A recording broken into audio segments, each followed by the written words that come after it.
Thank you. I want to thank Hacking the Box for this opportunity to allow me to speak in this COMMSEC track.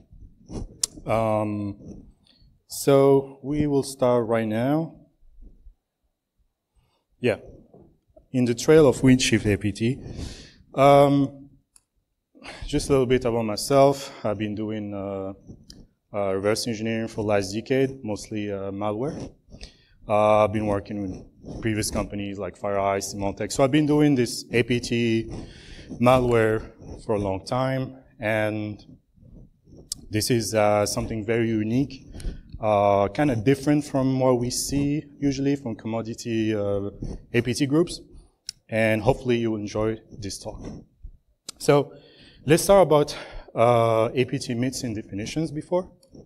So you might think that APT means always something that is always advanced, that use some stealth tools, but let's take it this way here. Actually, an APT is as advanced as their target. If the target is not very secure, or if it's a small company, they're not going to use their top secret tool. They're going to use probably something that is very simple. Let's take a target that's running Windows XP with absolutely no AV. The advanced APT will not go there and burn a 0-day or burn an implant, but he's just going to use probably a pony stealer, and he will still be able to exfiltrate the information. So APT doesn't mean always advanced. That's the point I'm trying to make here. Also, I come with this diagram, I'll say. This is what I use to measure if an APT actor is advanced or not. We have three things. We have the OPSEC, success rate, and the detection. So OPSEC usually is very important, obviously. And this is something that we can measure an APT with. For example, if an APT have a very bad OPSEC, let's say registering some domain names, and you can just do a whois and you see the email of the person who registered the domain, that's obviously a very bad OPSEC. But if you see an APT actor who's changing from an infrastructure to another and registering the domain in a way that you cannot see, anonymous way, and also they evade all kind of tracking, they leave no trace behind them, that's obviously an APT with a very good OPSEC. Same goes for the success rate. Is this APT was able to persist in your environment? How they were able to exfiltrate information, the reach, how far this APT went inside your network, what type of information this APT got from your network. Also is also related to detection. Detection is, are they noisy? Do they create alerts inside your environment? Or they've been there for 2 years with 0 alerts, right? So this is what I'm using, me personally, from my experience, to measure who I'm dealing with. Is it like an advanced one, or just commodity type of APTs, right? So, as you know, Dark Matter, we are a cybersecurity company in the Middle East. We are lead in the region. We are lead in cybersecurity. And we usually publish a lot of research, white papers, around APT targeting the Middle East. Some examples here, we have Greenbug, Oilrig, Muddy Water. If you follow in the Middle East, Westend, these names will, you probably heard about Greenberg, Oilrig, so those are like very known, famous, I would say, APT targeting the GCC region. Most of these APT will rely on open source tools. We call them like copy-paste actor. There's a huge one called Patchwork, who they just use open source tool, nothing else. So they do that in a way that we cannot track them easily, and we don't know who is behind it. Some of them, they're going to use a custom tools. They're going to use their own they program their own implant, their own backdoor, and this is where it's getting exciting, because it means that these guys have a couple of developers, they have project management, they have, they need to follow SDLC programming, they need to be, port their sample to be able to run all type of versions of Windows, for example. So when we have this type of adversary, we're probably dealing with a real APT with a very noticeable experience level. Once they have the custom tools, they actually unlock the glorifying lifetime APT attribution. So everyone said, okay, this is APT 28. Yeah, so if we go back to our actors in the Middle East, we have ORIG. So ORIG, they use Mimikatz. Who knows Mimikatz? Okay, a couple of people. So Mimikatz is a very known tool if you guys doing pen testing, offensive, red teaming. So that's the tool that we usually use to, do some privilege escalation, to create some golden tickets and things like that. So what these guys did, you take Mimikatz from scratch, compile it, you throw it on an environment, it will get detected. So what these guys did, they took a very old version of Mimikatz, and actually what they've done, they just changed some strings, because obviously, Yara detection is a static detection, and most of the time they do detection of strings. So here we see, at your left, this is the original Mimikatz. At your right, the custom version of Mimikatz that ORIG used. And as you can see, there were just some string replacement. They changed the strings with no obvious ones. And that was enough to bypass a static detection. It works like that, but yeah, it's actually working. Similar, another function that I found, and actually I just doing the diff of disassembly, and you can see that clearly it's the same function, but the strings are changed. So why and how WINDSHIFT APT is different? So why I'm saying it's different, why it's a big deal, why I'm talking about it? Very simple. It's a pure intelligence, cyber espionage actors. They are after individuals, right? They're not after companies, they're after specific people. So they're gonna choose one person, they're gonna hack her or his personal emails, and from there they're gonna exfiltrate as much information as they can. They also use other actors' malware. So it's very hard to work on attribution piece because these guys are reusing other malware that is flagged as part of other groups.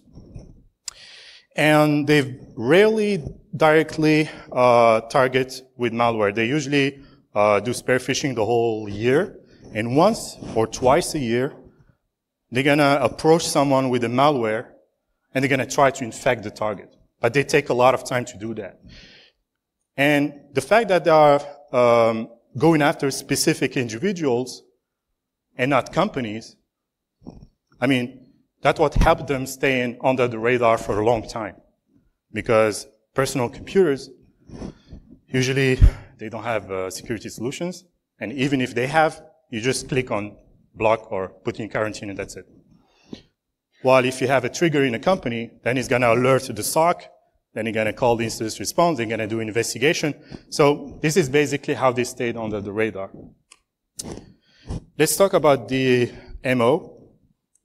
So these guys actually, well, we don't know from which country they operate from, but I'm gonna explain you all the phases that they use, and we're gonna talk a little bit about attribution at the end. So the recon phase, that's actually the first phase. It's the longest phase, and actually they maintain a couple of fake personas. So they have fake LinkedIn accounts, Facebook, Twitter, Instagram. They are all over the place. So what they're trying to do is they're trying to get the first contact with individuals in order to get their email address or their phone numbers or their contact list or whatever. They also develop sometimes apps on the Play Store. These apps were stealing information such as contact lists and reading your SMS. So this is an example of one app that we found, and we published a blog about it, and we asked Google to shut down the app from Play Store because this app was malicious. An example here. It's a very funny because it's actually the same person with the same picture, and it have different accounts. Facebook, Twitter, Instagram, LinkedIn. As you can see, the LinkedIn account have more than 500 connections. Actually, what they did, they took a picture of a legitimate person, and using Google Cache and things like that, we found that this person is living in Latin America. She had nothing to do with this, but they took her picture and used them to attract people and to approach people, right? But something very interesting is the Twitter account. Because Twitter, if it's not private, it's public, so you can see all the tweets. And there is a very nice tool. This is our OSINT 101 on Twitter. So there is a tool called Tweet Analyzer by Xors. So shout out to Xors if you're watching. You run it against a Twitter account, and it will tell you the weekly activity of a certain Twitter account from the start. Now, for this Twitter account, she tweeted about 200 tweets for the last 2 years. And something very interesting is Friday, there was absolutely no tweets. So, which is not normal. If you take a legitimate Twitter account, let's say the Grug, if the Grug is here, or Mathieu Suich, these guys are posting every day. So clearly, you won't see a gap here. And actually, this gap tells us something. It's not a coincidence, but it tells us that maybe the person operating this Twitter account is in the Middle East. Because in Middle East, as you guys probably know, we don't work Friday, right? So I don't know if it's a coincidence or not, but this is what we found, right?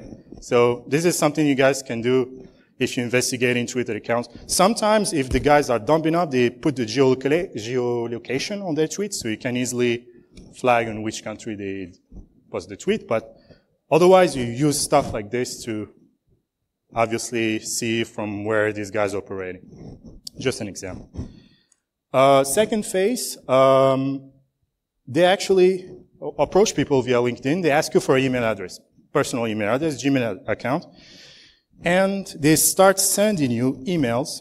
And within the emails, there's a tracking code that they use. And they can see from where actually, first of all, they see if you open the email. They can see also from where you opened the email, like your geolocation. And they use like regular emails like this one. So they just copy paste content from local media. And they send you an email like this every day. They send you an email. And they're watching your click habits. So they create some relation with you without you knowing for the long term. So these guys are playing for the long term, right? It's a very long-term campaign. And within this email, this is the source of the email. You can see like there's a, what's my email read? Blank.gif file. And as soon as you open this email, they receive this type of notification.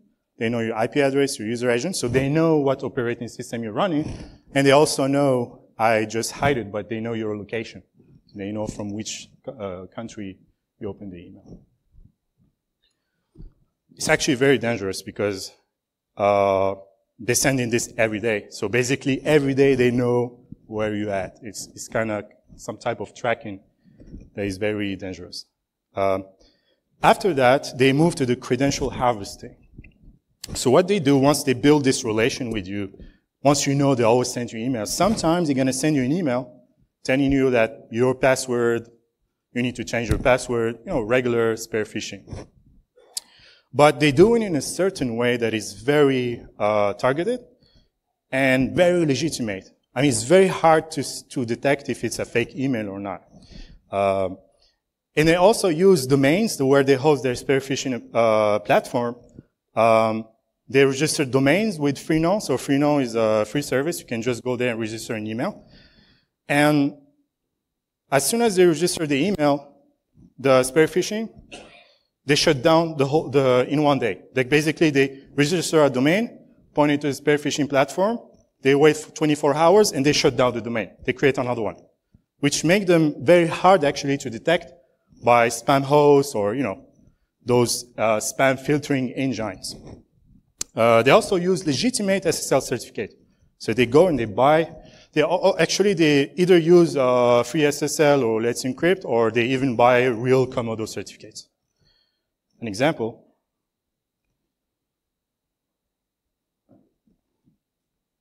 That's, for example, for Outlook Web Access.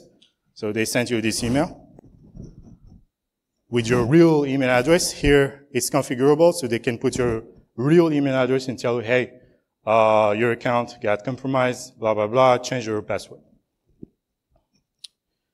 They also do it using the cloud, iCloud. But if they know you have a MacBook or iOS, they send you this, right? They also send you SMS. So everything looks legitimate. Here, an example with Etisalat. So Etisalat is one of the biggest ISPs we have in the UAE. And this is clearly an email, SMS they also send to your phone. You click on it, you are redirected to this page, and you give away your information. As you can see, HTTPS, real certificate. So 24 hours later, they shut down the domain. And that's it. If you do an investigation, someone sends you the link. If you look at it the day after, it's gone. Right? So they really know what they're doing, and they've been doing it for years, and nobody actually noticed. So it's very, very dangerous. Here is an example with Gmail. And they scare you, they tell you, hey, if they know you from certain countries, they say, hey, your Gmail account was opened from Iran, from Tehran. Click to change your password. They say, oh my God, my email got hacked. You clicked. And actually here, it's their own spear phishing platform. It's a custom tool they use, they built. It have HTTPS.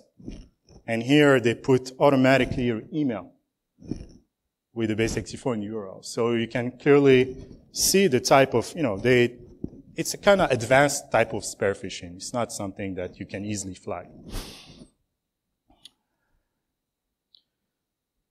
Okay. After that, this happens once or twice a year. And this phase is really when they are desperate, when they cannot get to your email, and they really need to access your computer for some reason. They're going to do the hacking target. So this is the phase where they actually use malware. And this is how we found the macOS malware they'll be using. It's such a big deal because, macOS malwares are not 100,000. There are like probably 100 or 200 of known families today. And this is kind of new type of malware they use. I'm going to talk about it later on, but they use that. They send it to you via emails. I'll tell you the infection vector, how it works. And what these guys did, they put a real separation between the command and control servers and the spear phishing infrastructure. Why? Because if they host the command and control server inside the spear phishing infrastructure, if the malware got detected, then you can trace everything. You know where is the spear phishing. You can start doing your threat intel. But the fact that it's completely separate, they keep the spear phishing very away from the command and control servers. So even if the command and control server got compromised, they still have the spear phishing. Nobody knows where is it. So this is how they do. And actually, I traced all their servers. Their infrastructure, as you can see, there's a real separation between the command and control and the spear phishing infrastructure. There's a real separation between the two. The last phase, they disappear. As soon as they do the attack, they go away. How they go away? They change providers, VPS providers. They probably hack into other servers. So we don't really know how they get the access. So I did some analysis on the type of VPS. They usually prefer the VPS that use Bitcoin, so probably to make them stay anonymous somehow. Or they go and use some bulletproof hosting services, so providers. So this is something they do every 6 months. So they use infrastructure, they shut it down, they move to another one, et cetera, et cetera. So that's why I call them WINDSHIFT, because I didn't find any other name. So they're actually very hard to track. Which means they have people behind it. They have people who manage the infrastructure, they have people who manage the malware, they have people who send the email, they have people who manage the Twitter account. I mean, it's a huge company who's behind this. Here's an example. They were, for example, operating on Wildcard, and then they moved to Modus LLC. So Modus is a kind of a playground, very known. If you know about Dark Hotel, they were hosted in Modus LLC. So this is only for one particular domain, as you can see. Let's talk about the tool set. Dark Matter uncovered a couple of macOS samples. So I'm gonna go through each of them and trying to explain like how they work, etc. There is a very last one here. It's a Windows malware. It's actually just a downloader. It downloads a known malware. So the known malware is actually the second stage, and it was removed from the C2 server. So for now, it's unconfirmed, but the four others are confirmed. I'm gonna start with the first one. So this is WINDTAIL. It's a signed macOS malware. Signed means like gatekeeper would just say, okay, you can run, no problem. So it's a developer's, signed with a developer ID. This malware will go after this file with certain extensions, and then it will exfiltrate them. The persistence is done via login items, and actually they use ES256 ECB to encrypt the strings. The ES key is hard-coded inside the sample. So the first operation of this was in 2017, and the infection vector, what I'm going to talk about it, is they use a spear phishing email with a link that once you click on it, it's going to do something very uncommon, I would say. Before going into that, here is the email that they sent you, the source of the emails. As you can see, we can still find the was my email read. They can always track what you do. And the malware comes as a image stored into a Google user account. And once you click here, you have a specially crafted web page. So the specially crafted web page, what it does, is very sneaky. So actually, they give you a zip file to download. And Safari, by default, if you have a zip file, it will automatically extract the file and store it in your file system. And they call a URL scheme here. It's a custom URL scheme. They call right after. And they repeat that every 3 seconds. What does it mean? It means that this malware here has some sort of custom URL scheme in it. So once you download it, if the page is still running, it's going to automatically launch this malware using the custom URL scheme.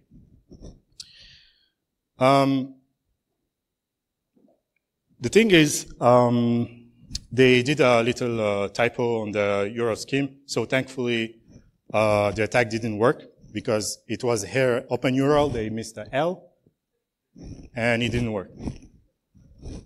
But first attack actually failed, but the other ones didn't fail. The one that came after, but this one from 2017, I believe that was their first attempt. Okay, so I'm just gonna tell you why this worked. How come just by downloading a file you can open a browser around the file? How come? I have a video here. I'm gonna,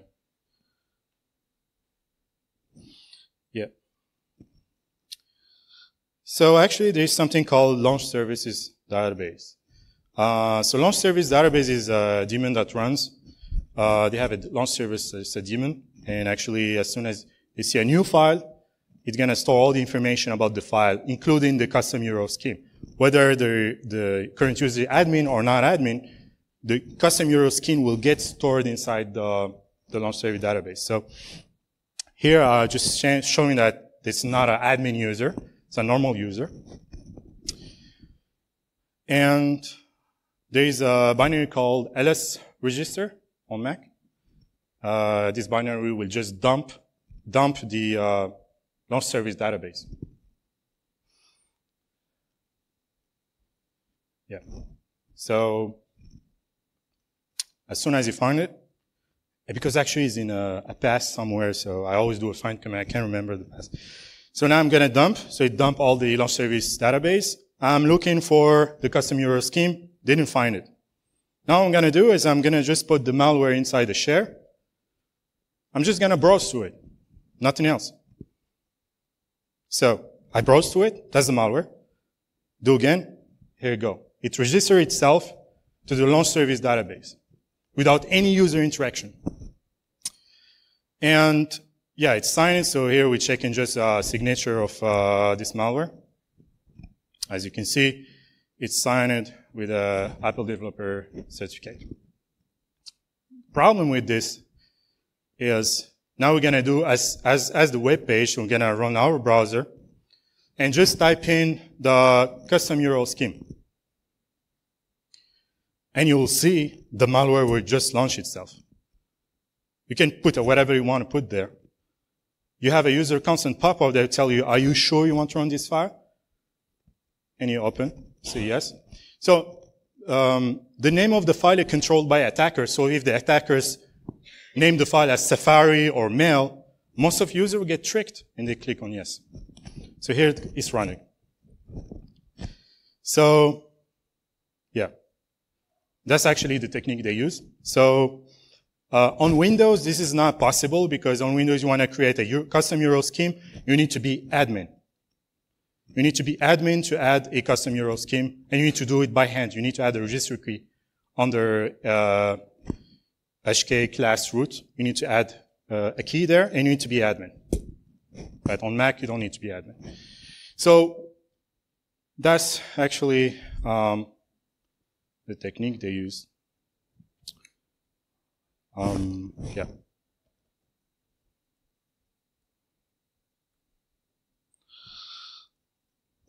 Something interesting about this sample is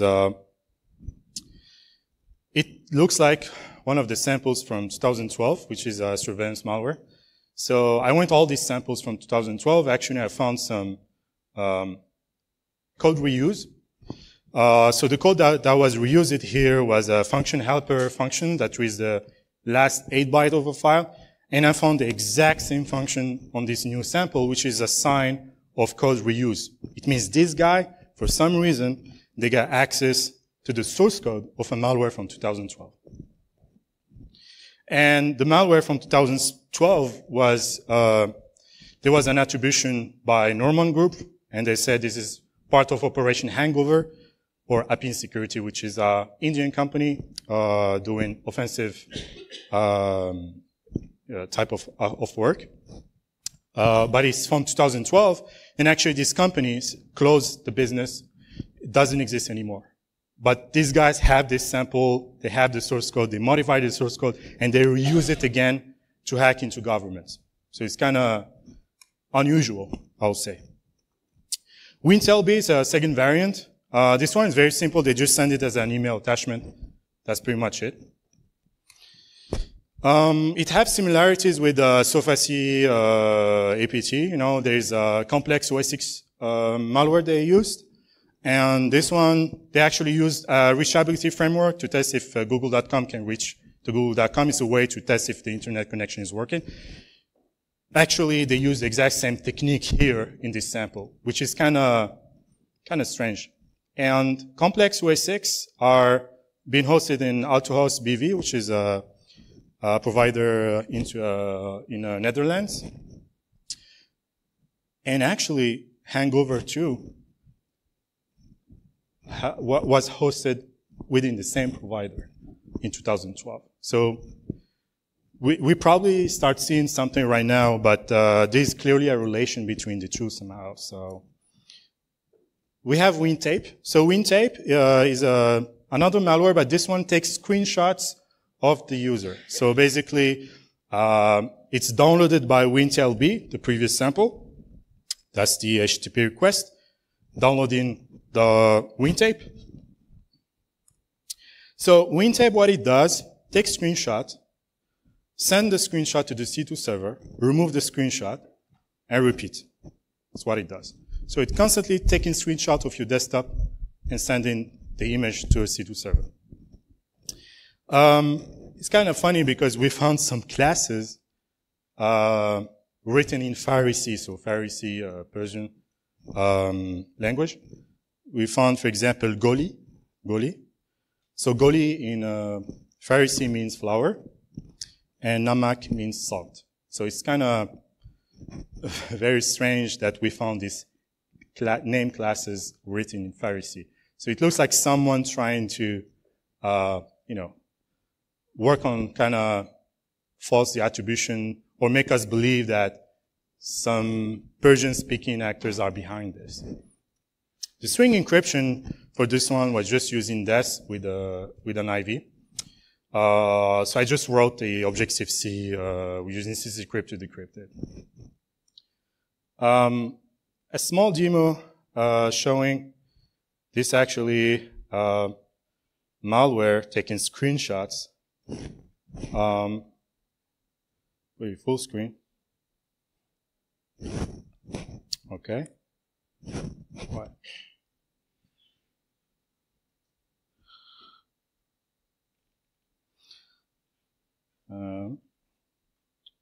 Yep. Yeah, I got it. Thanks. Full screen. Yeah. So the malware name is LSD. It's in desktop, as you can see. It's here. It's here. So I just double click on it. And watch carefully what happens. So it's gonna persist inside user library lsd.app. This is where it persists. And actually, it goes to the bundle resource folder. This is where it's gonna store the screenshots. So watch carefully here. This is the screenshots, and then disappears. It's gonna come again. So every 5 seconds or so. He's here, he's gone. So I tried to copy it, but, so I'm gonna copy it now. So as soon as it appears, I just try to copy it. Yeah. Double click on it. And as you can see, it's a screenshot.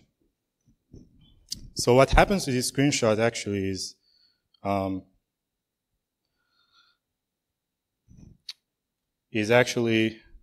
gonna just send another video here. Yep.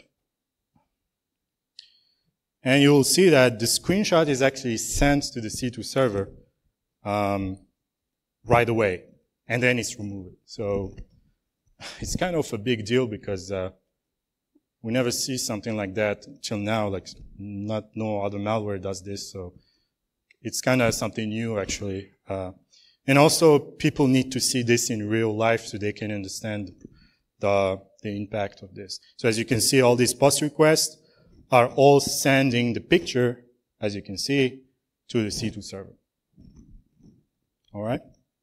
So that's a real world example that I just show you here.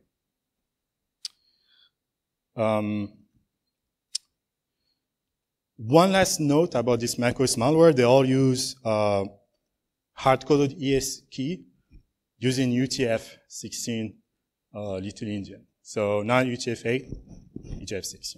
And they use some sort of Danish keyboard to write those type of characters. But those are the hard-coded keys that were found on each of these samples. That's the Windows variant that we found. WinDrop is actually a Windows malware talking to the same C2 server as the other macOS malware. So the same C2 server talk to Windows malware to macOS malware. And this one, what it does, it's when it's run, it took all the information, current user, path, etc., send it to the C2 server, and then it downloads another stage. And we were not able to figure out what this stage is because it was removed from the C2 server, but this is something we're currently working on. That will be the tool set. For this particular malware, the Windows one, the decryption routine was kind of different because it was using a standalone function that does the decryption. So figure out why not we can, so that's the function actually. And it's the same function called everywhere to decrypt all the strings. So I was figuring out why not just doing emulation. Because you don't want to spend a lot of time, and sometimes when you're analyzing something, you need to have answers within the day. So sometimes you don't need to go through all the decryption function. So you just need to emulate it and see what it does. And there are some people who does that with Radar. And I thought it's a good idea to do it in Binary Ninja to be kind of different from other people. So we're gonna decrypt the strings of this malware using Unicorn Engine, using Binary Ninja, Reaper, and some ninja skills. Well, you'll say this, it's not really ninja skills, but, you know, it's still, okay, full screen. Right, sorry. 1 second. Yeah, here. Full screen. Okay, so that's the binary. It's a regular PE file, x86. Yeah, that's basically the entry point. And actually, you see that's the encrypted strings, and it goes through the same function. So the same function does the decryption. And the function is here that does the decryption is standalone function. And actually, the value, the current pointer on the string is on ECX, and it does some operations on the current character, depending on the value that is EX. So depending on that value, either they decrement ECX, either they add 3, or they subtract the value. So we can clearly, since it's a standalone function, we can clearly emulate this function and be able to decrypt the strings without the need to rewrite a plugin in either Pro or whatever to decrypt, to write the algorithm to decrypt the string. We can just emulate the function and job will be done. So here, we're gonna use Reaper. So Reaper is a very powerful Binary Ninja plugin. What it's gonna do is gonna generate a Python class where, well, here it looks kind of scary with a lot of code. So what it does is take the code section, the data section, map them in memory, set the protections, and then set the entry point and start the emulation. That's what it does. So I'm gonna close this file and open another one using Sublime. Yeah, this is more readable.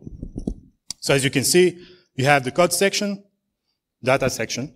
What it does is just gonna, map them in memory, write them there, change the protection, execute them. That's what it does. As you can see, the memory address of the start is 404010, is exactly the same one. I'm gonna start the emulation. But something very important is we can do actually hooks for every opcode that is executed. So every time you see an opcode, you have a hook. And you can do whatever you want, whatever operation you want. So there is a function called hook code. So we just need to declare this function. It's a virtual function. So we need to create another class, inherit from it, and define the function, and then define whatever operation you want to do there. And we have done this here. So we define hook code. And actually in hook code, what I've done is as soon as I see a return, it means that I finished the decryption. And since I know it's in ECX, so all I have to do is dump the value that point ECX minus the length of the strings. Because actually the string got decrypted in memory, but it stays the way where is it. So I just need to check ECX, subtract the length, and dump exactly this memory address, and I'll have the decrypted string waiting for me. So this is all what I've done here. It took me like an hour to write this, but I'm sure if you have a template, you can reuse it for any type of function, and you're not going to spend too much time doing it. And here, I'm just going to run this Python class, and you will see the results. So I put here this assembly. I will run the Python code. That will do the emulation for you. I did some pretty printing to show you like the results. As you can see, in blue is the encrypted string. In yellow is the decrypted one. There you go. So actually it worked without having me to understand the decryption routine. I just see from where it starts, from where it ends, did the emulation, and dumped the ECX. Yeah. All right. Go back to the slides. Attribution. So, what I mean here is we have an actor using a source code from a malware dating from 2012, reusing it today. The company that runs the malware actually closed, is out of business. So it looks like either this actor actually hacked into the servers of this company, or bought the source code, or someone working at the previous company sell the source code to these guys. But clearly these guys are reusing the source code, because even on the last variant that we found, we saw signs of modifications and signs of code changes. It means that these guys really have the source code of this malware. We also did some analysis compare with what happened in, with other actors. There's an actor called Bahamut APT. So it's tracked by Bellingcat. Do you guys know Bellingcat?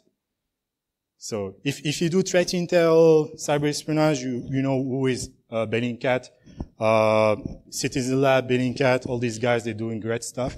So these guys are tracking Bahamut APT. And actually, for some reason, we found the exact same MO as these guys. So at your right is WINDSHIFT APT, at your left is Bahamut. As you see, they're using the same type of MO. They send you an email with tracking news, some content. They duplicate content, send it to you from a Gmail account. They also have their LinkedIn account as well. It's kind of similar. So that's the WINDSHIFT, that's the Bahamut. They also send SMS, same as WINDSHIFT, so they're using exactly the same techniques. Okay? And Bellingcat, they went through all the, this was a while ago. So the guys did a mistake, OPSEC mistake, and they left the email address inside the registered domains. So these guys were able to recover all the email addresses. And that you're going to see something here. They always use an English name followed with a number, right? If you see there, WINDSHIFT, it's kind of the same. English name, like Karen Van or Warren Port, and there is a number. So it's kind of mail.com, mail.eu. So there's some kind of similarities right there. To conclude this talk, so app insecurities from 2012, they probably got highly likely either targeted by WINDSHIFT, or they have their tools stolen by a rogue employee, we don't know, or the tools were sold to a third party. But we have facts. The fact number one is the app insecurity tools are reused now today to hack into governments. The fact number two is we found a lot of overlap with existing APT actors, Bahamut, Sofasi, etc. And the fact number three is WINDSHIFT APT are currently targeting governments using app insecurity tools. So that's pretty much it. That's the research is about. And in the next weeks, we're gonna publish a blog about a technical blog. So we're gonna just document all the samples that we found. We're gonna provide detection rules. We're gonna provide disinfection routines and things like that. We're also gonna publish a MacBook lockdown guide that you guys can use to lock down your MacBooks. So here are some references if you guys are interested. And I would like to thank you for your attendance. Thanks. You guys have any questions? Or thank you for your talk. Thank you. Are there any questions from the audience? Yeah.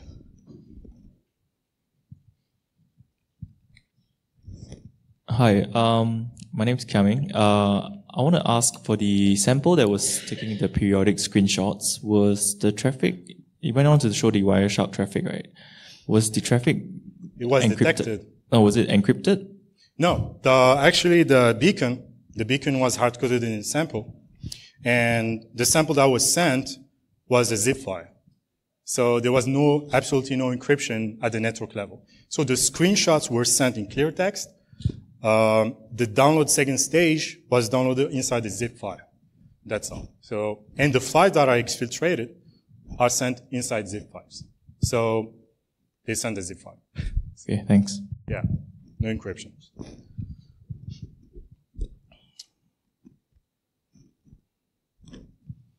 Thank you.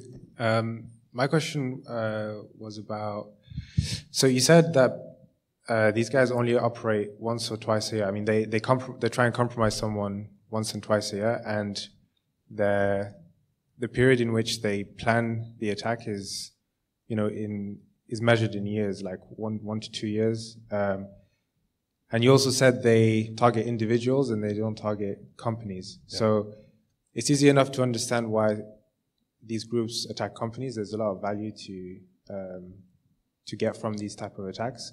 But do you have any information about why the type of people that they're targeting? Because it must be a very specific profile that they're going after for it to be worth it. Otherwise, if they're hacking a couple of average people per year, it wouldn't really be rentable. So I don't know if you had any information about what kind of people they're going after and why. Yeah, so I can't say much about the people they're targeting, but those people have something, they work at certain entities, right? Mostly government, so they are looking after these people. We had a case where one person opened the personal email account inside the corporate environment, and actually downloaded the malware inside the corporate environment, and they were able to exfiltrate these files. So you mean this individual created a personal email and used it at work, for example, or in the office? And yeah, I cannot say much about it. Yeah, but okay. It's an individual that was targeted. They was approached via LinkedIn, and that's how they actually approached this person. And they were lucky enough to have this person open her personal emails inside the corporate environment, so they were able to get corporate files as well. It just seems that the reward to risk ratio there is very unbalanced, to where, like, if they don't actually get to their target, but because it's not a mass targeting approach, they're very specific about who they target. If they miss their target, all the resources they put towards compromising that person sort of goes to waste, in a sense. So I think from their MO, it looks like they have all the properties of a state-sponsored type of actor. Okay, these are not amateurs or guys sitting somewhere in a cave doing their things. This is like a sponsored, state-sponsored adversary. So they have a budget, they have resources, and they've been there since 2016, and they are in the long term, and they are very persistent. So they're gonna spend the whole time needed to get inside a computer of a certain target, either by using spear phishing for a long period of time, or if they are hopeless, they're gonna reuse another malware to target this individual, so that even when we found the malware, it's not easy to do the attribution to them. As you see here, they use malware of another actor. So they really know what they're doing. And they have a very, very good OPSEC. And as I said, they work for the long term. They don't mind spending 1 year. There was a case where they literally spent 1 year to get inside one target computer. They took 1 year. So 1 year of emails, tracking, spear phishing, credential harvesting, didn't work. And then one day, they send an attachment with the link, and, so, yeah. I think they have budget, and they have resources, and, yeah, it happens. Thank you very much. Yeah, no worries. Thanks. Are there any more questions? Sorry, another question here. So this is relating to the sample that had a typo in the open URL, the missing L. So I'm curious, when these any kind of threat actors like these test their payloads, do they generally test it before they send out? And also when they do, it's like a second follow-up question, like when there are historical DNS resolvers or records, has there been any APT groups have been tracked based on like the initial testing that they have done? and the DNS resolutions was captured. And this because this is related to the concept you're saying, they keep their spear phishing infrastructure and the other infrastructure used to generate all these payloads on very different. So has historical DNS, like while people are testing the initial payload, been used to track the origin of? So for this particular actor, I didn't see anything documented or a company who went after these guys, because these guys are actually very specific to the GCC region, in particular the UAE, okay? So from that's the fact that other US companies or other big vendors, security vendors, won't probably track these guys. And since these guys are targeting personal computer, most of these personal computer, it's MacBooks, they probably don't have an AV. So if you go check on VirusTotal, you will not find the hashes at all. So those are completely unknown hashes. We are in possession of these hashes, and we are currently working on them. But from my understanding, is there is no other company who know about this actor. The second fact is this actor is looking after personal computers, so which means they're not targeting corporate environment. If they target corporate environment, they're going to leave traces. They're going to leave samples. So IR will take the samples. We probably upload them. Some just upload them to VirusTotal. So until now, nothing was disclosed about this actor, and we are not aware that there is another vendor who's tracking these actors. So yeah. Now for the mistake they did on the open URL, the URL scheme, I'm not really sure what they did the mistake.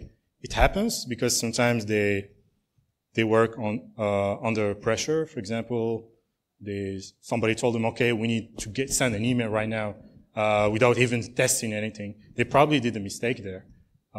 It happens. So this is clearly a mistake they did. And also not only, I found a couple of coding mistakes inside the malware. For example, it registered 2 times inside the login items.